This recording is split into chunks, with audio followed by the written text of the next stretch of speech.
Hi, boys and girls. Welcome back to the Apocablog. Day 1483 of thinking that we need to have a chat about a really interesting phenomenon, byproduct, whatever you want to call it, of the Trump presidency and how this may end up being his long lasting legacy.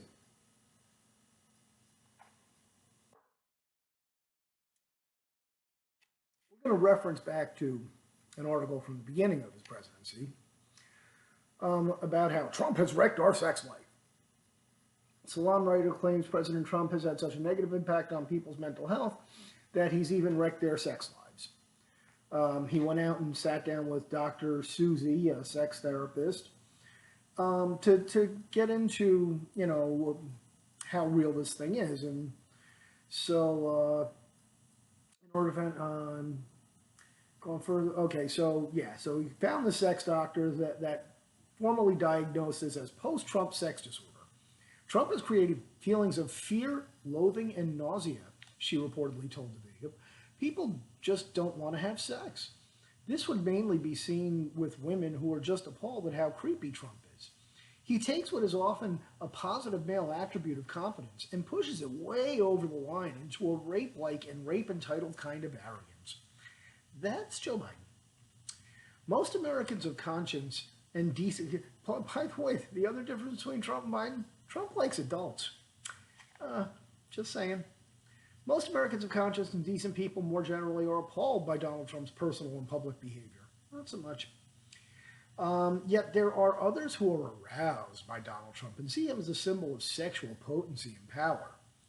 Yes, Donald Trump is a turnoff for many people, but for some people, they are turned on and titillated by Donald Trump. They are not suffering from post-Trump sexual disorder. Sex does not always turn us on the way we think it ought to. A lot of people are attracted to bad boys. I emphasize people because it's both men and women who are aroused and attracted to and titillated by Donald Trump. There's definitely a homoerotic attraction for Trump being experienced by his usually very homophobic male supporters. Well, you can't have it both ways, lady. Either we're gay for Trump or we're not. And we're not. But both men and women really do find Trump to be an appealing bad boy, an evil daddy who's really hot. Block continued that Trump is the daddy of a dysfunctional United States family, aka a big, mean, sexy daddy, which is, of course, where that came from. Now, why did we go back here?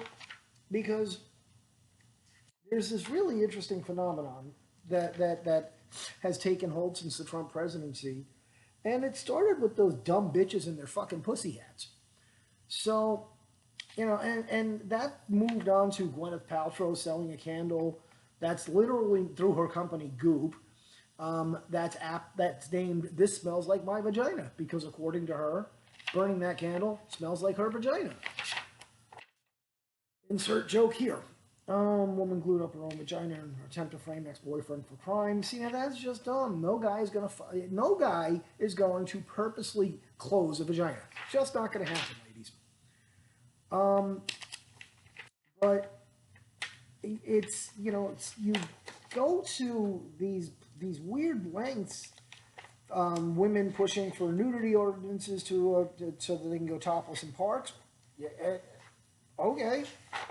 Naked Athena strips off and dares police to shoot her with tear gas during tense standoff in 50-day Battle of Portland. Unidentified woman did a series of ballet and yoga poses, stark naked in front of the police during the standoff.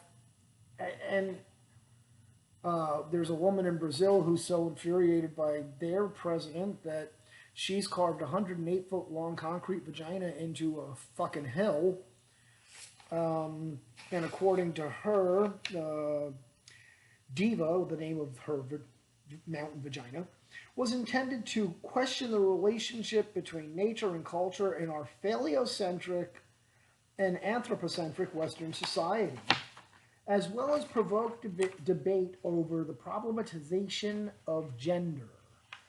Well, the only one having a problem with your gender appears to be you. We all like vaginas. So, I mean, who do you think that you're offending by doing this shit. Because I can tell you, it's not us people as the Harvard Medical Journal refers to us as birthing people.